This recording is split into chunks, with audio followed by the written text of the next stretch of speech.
Welcome to ज्ञान सेतु। तो आज है हिस्ट्री फाउंडेशन बैच की लेक्चर नंबर 18 और इस लेक्चर में हम बौद्ध धर्म के थर्ड पार्ट को देखने वाले हैं। तो यदि आप किसी भी कॉम्पिटिटिव एग्जाम्स की तैयारी कर रहे हैं तो ये पूरे सेक्शन आपके लिए बहुत ही इम्पोर्टेंट है, इसलिए आप चीज़ों को साथ साथ नोट्स बनाते हुए भी चलेंगे और याद करते हुए भी चलेंगे, ठीक। और पूरी जो कंप्लीट हिस्ट्री की प्लेलिस्ट है उसको अपडेट कर दिया गया है। अगर हिस्ट्री चैप्टर 1 से आप पढ़ना शुरू करिए। हमने लास्ट टॉपिक में बात किया था कि चतुर्थ बौद्ध संगीति के दौरान जो है बौद्ध धर्म दो पार्ट में टूटा था, एक हीनयान और एक महायान, और थोड़ा सा हमने वहाँ पर बताया था। आइए हम उनकी तुलनात्मक अध्ययन करते हैं कि हीनयान क्या था और महायान क्या था। तो आपने हेडिंग लगा लिए होंगे कि हीनयान और महायान के बीच में अंतर।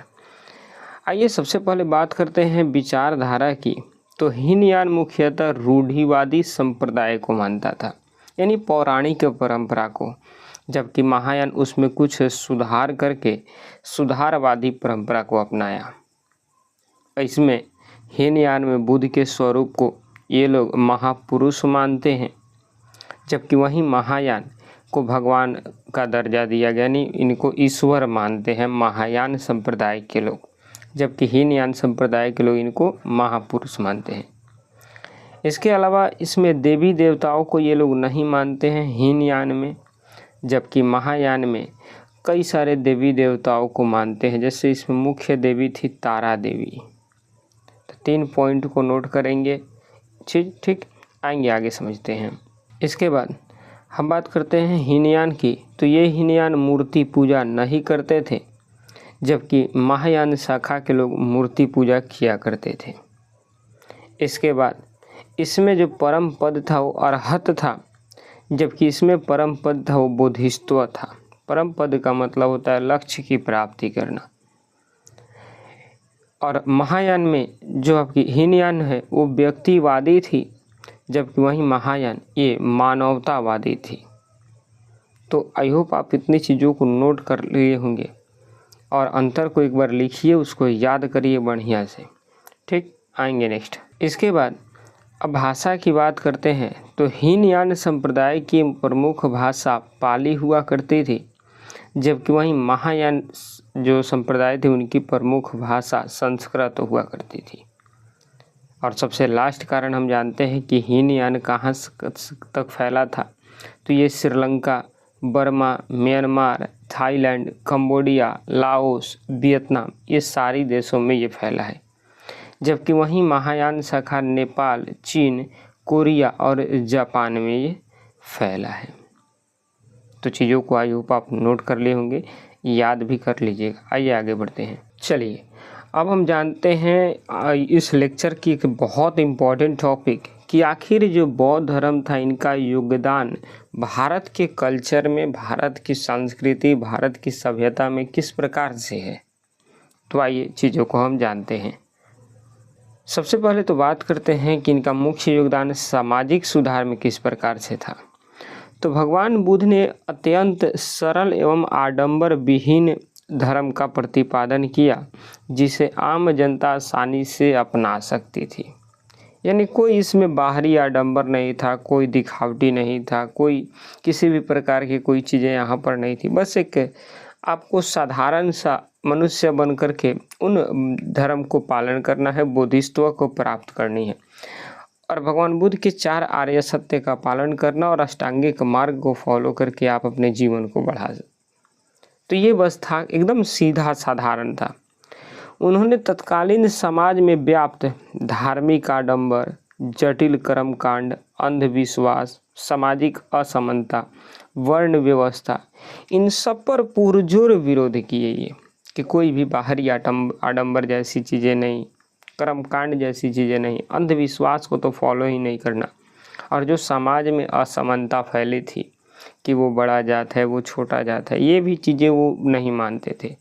वर्ण व्यवस्था, जो कि कहा जाता था परमपिता ब्रह्मा के मुख से ब्राह्मण, भुजा से क्षत्रिय, जांग से वैश्य और पैर से शूद्र जाति की उत्पत्ति हुई है, वो जो थे महात्मा बुद्ध, ये इस सब को भी नहीं मानते थे। और भगवान बुद्ध ने सदाचार को बढ़ावा देने के लिए नैतिक नियमों पर अत्यधिक बल दिया था। ठीक, और इनका नैतिक नियम था सत्य एवं अहिंसा।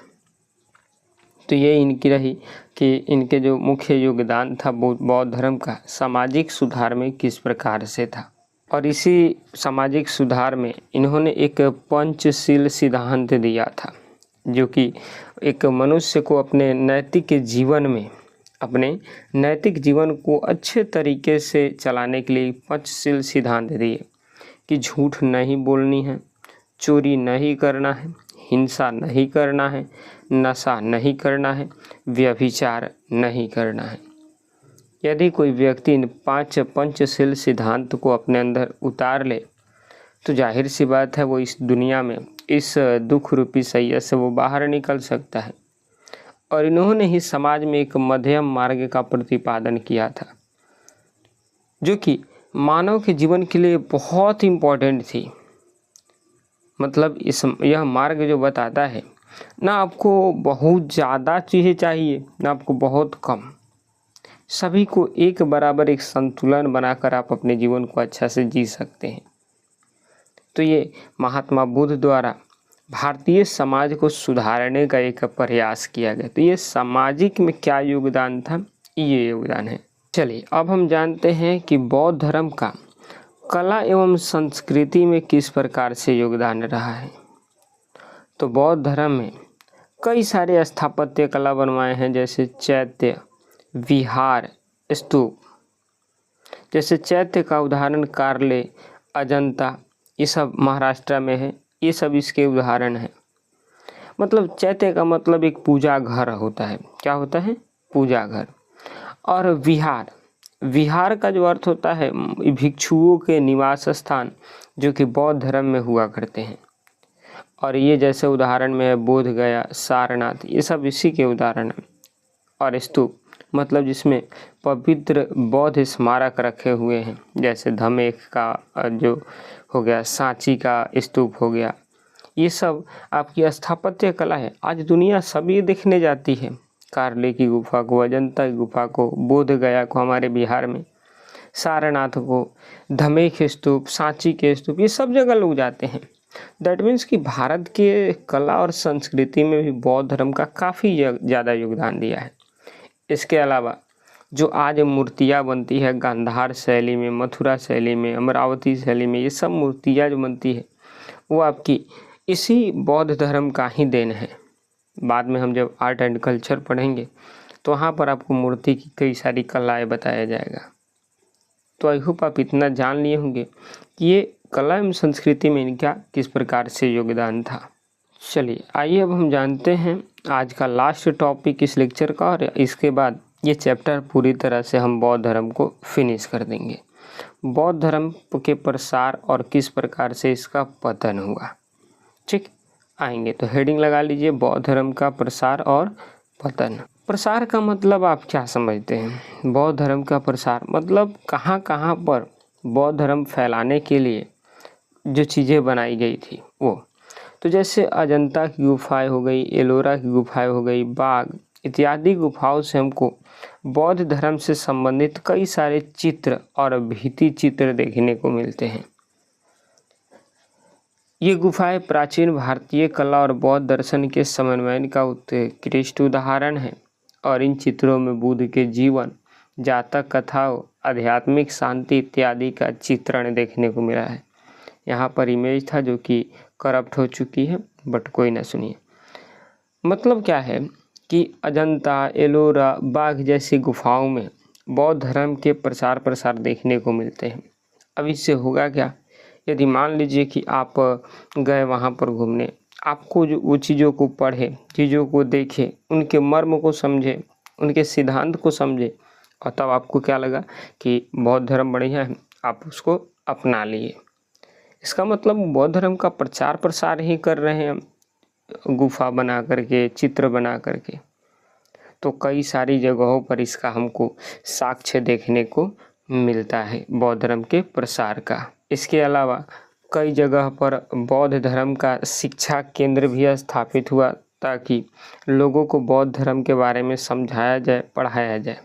जैसे कि तक्षशिला, ये भारत में जो है प्राचीन भारत के शिक्षा का एक बहुत बड़ा केंद्र था, जहाँ पर पूरे दुनिया से विद्यार्थी आकर के इसमें पढ़ा करते थे और इसमें भी बौद्ध धर्म से संबंधित कई चीज़ें पढ़ाई जाती थी। मतलब यहाँ पर भी बौद्ध धर्म का प्रचार प्रसार हुआ करता था।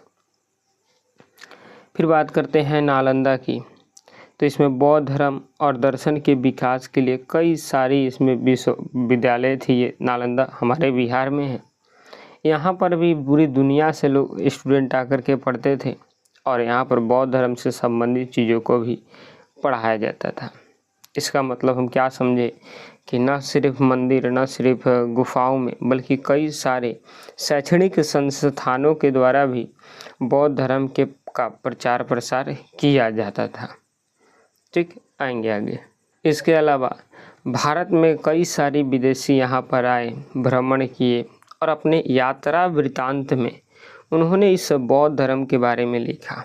और जब वही यात्रा वृत्तांत दूसरे लोग पढ़े तो उनकी भी रुचि इस बौद्ध धर्म की तरफ आकर्षित हो गई। तो बौद्ध धर्म की शुद्ध शिक्षा प्राप्त करने हेतु कई प्रसिद्ध चीनी यात्री भारत आए थे, जैसे आपकी फाहियान, वेनसोंग। और इनके यात्रा वृत्तांतों से तत्कालीन भारत की महत्वपूर्ण ऐतिहासिक और सामाजिक जानकारी प्राप्त होती है। ये यात्री मूल ग्रंथों की खोज और पवित्र स्थलों के दर्शन हेतु आए थे और यहीं से वो लोग इस धर्म के मर्म को समझकर वहाँ पर जाकर उस धर्म का प्रचार प्रसार किए थे।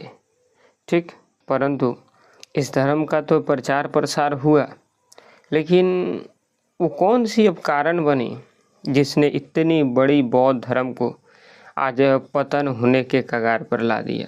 तो देखिए, कोई भी धर्म के पीछे अगर पतन होने का कारण देखें तो बहुत सारी कारणें होती है। लोभ, लालच, उसकी जो परंपरा का सही नहीं होना, इस बहुत सारी कारणें होती है जिसके कारण एक धर्म का पतन हो जाता है। तो आज हम उसी कारणों को पढ़ेंगे कि आखिर किन कारणों की वजह से बौद्ध धर्म पतन हो गया। तो सबसे पहला तो कारण आता है संघ का विभाजन। आप जानते हैं कि चौथी बौद्ध संगीति के दौरान बौद्ध धर्म दो पार्ट में टूट गया था, एक हीनयान और एक महायान। अब जाहिर सी बात है, अगर हीनयान महायान में टूट गई तो एकता तो कमज़ोर पड़ गया। अब एकता कमज़ोर पड़ गया तो यह भी बौद्ध धर्म के पतन का एक कारण बना। और दूसरा कारण आता है विलासिता का समावेश।